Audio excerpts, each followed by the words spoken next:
Hey everyone, welcome back to the channel.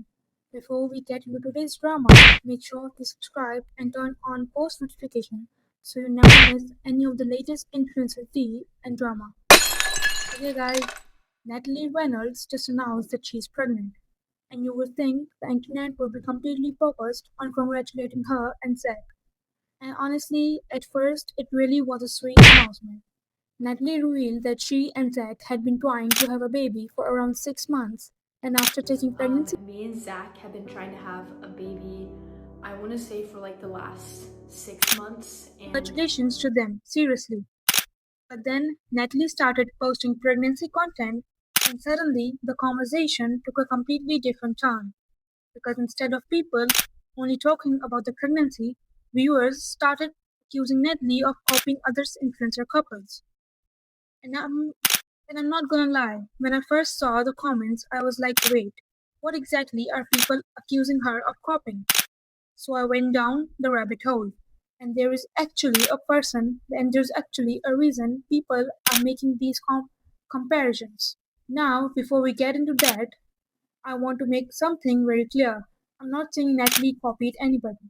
There is currently no proof that she intentionally copied Kay and Tay or Kem and Mal. What we do have is a bunch of viewers noticing similarities between the content Natalie had starting posting and pregnancy content that other couples have already made.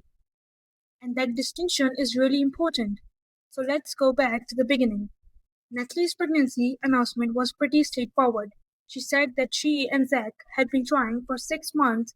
She took a pregnancy test and it was positive, and she was obviously very excited. And shortly after that, Natalie started learning into pregnancy content. One of the videos people have been talking about is basically Natalie and Zach doing the whole pregnant wife and husband dynamic, including him in time and trying to figure out what she wants. And then we get another video centered around one of those classic pregnancy content staples, cravings. Natalie's recent content includes videos about trying pregnancy cravings and making her wife's weirdest pregnancy cravings. And this is where the comments started getting interesting because people weren't just saying, oh, this reminds me of another video. They were straight up accusing her of copying. Some viewers specifically brought up Kay and Tay. And if you know Kay and Tay, you already know pregnancy content has been a pretty major part of their social media presence. They documented Kay's first pregnancy extensively, including pregnancy cravings, and then later documented another pregnancy journey as well. So when Natalie suddenly starts posting pregnancy cravings and husband and wife content, So when Natalie suddenly started posting pregnancy cravings and husband and pregnant wife content, I can understand why some viewers immediately made that connection. But then there's another comparison, Calm and Maul. They've also posted pregnancy cravings content, including videos about satisfying Maul's pregnancy cravings and content built around the pregnant wife-husband dynamic. And this is where I think the conversation gets a little bit more complicated. Because guys, pregnancy cravings are not exactly a brand new invention. Obviously, pregnant women have cravings. Obviously, couples are going to make content about pregnancy. And obviously, my pregnant wife wants this food is a very easy concept for a creator to turn into a short form video. So, if Natalie makes a video about her pregnancy cravings, does that automatically mean she copied Kay and say? No, absolutely not. But I also understand why people are questioning it when they see multiple videos using very similar concepts. And apparently the audience noticed it immediately. Some of the comments on the Natalie's recent content literally say things like copying Tay and Kay, while others point out specific similarities between Natalie's videos and content from other couples. And honestly, this is probably the most interesting part of the whole situation. Because the controversy didn't come from Natalie saying, I'm going to copy these creators. It came from the audience watching her new content and saying, wait, haven't I seen this before? And this is a complete different situation. Now, here's why I personally think we need to pump the brakes a little bit. A little bit. Just because two creators make similar videos doesn't automatically mean one stole the idea from the other. TikTok is literally built around trends. One person makes a format, another person adopts it. Another creator puts their own spin on it, and suddenly everybody is doing it. That's how social media works. But at the same time, I think it's fair for viewers to compare content where the similarities are specific enough to catch their attention. And that's the question. I think everyone is actually asking, is Natalie simply entering the pregnancy content while at the same time that these formats are already popular? Or are people noticing a pattern that deserves more attention? Because those are two very different things. And so far, I haven't found a public statement from Kay and Tay or Cam and Mal accusing Natalie themselves. That's important. The accusation is currently coming from viewers. So we should not turn people are saying she copied them into Natalie copied them.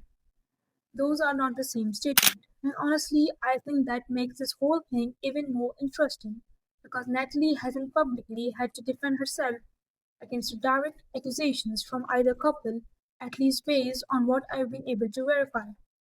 Meanwhile, her pregnancy announcement itself remains a completely separate story. She and Zach are expecting, and that is something Natalie herself publicly announced. The controversy came afterward because of the content surrounding the pregnancy. So now I'm curious what you guys think, because personally I can see both sides. On one hand, I think some of the comparisons are understandable.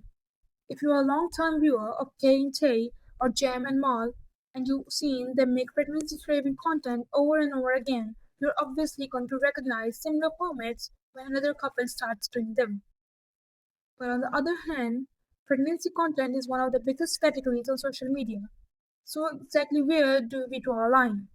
At what point is it simply a trend, and and at what point does it become copying? Because that's a part nobody seems to agree on. And honestly, I think that's what makes this situation worth watching. Natalie announced what should be one of the happiest moments of life, and within a very short amount of time, the internet managed to turn part of the conversation into a debate over whether her new content looks too similar. As of right now, though, I would not recall this proven copying. I'll call it a copying controversy driven by viewers, with some similarities that people are debating. And until Natalie, Kay, and Tay, or Jem and Mark actually address it directly, I think that's where we should leave it. But I want to know what you think. Do you think people are reaching because pregnancy content is naturally going to look similar? Or do you think Natalie has used enough similar concepts that the comparisons are actually fair? Let me know what you guys think in the comments because I have a feeling this conversation is definitely not over yet. And of course, congratulations to Natalie and Zach on their pregnancy. Whatever you think about the content controversy, it's still a huge life moment for them. Anyways, guys, that's all for the tea I have for today. Don't forget to subscribe, turn on this notification, and I'll see you in the next video. Until then, bye.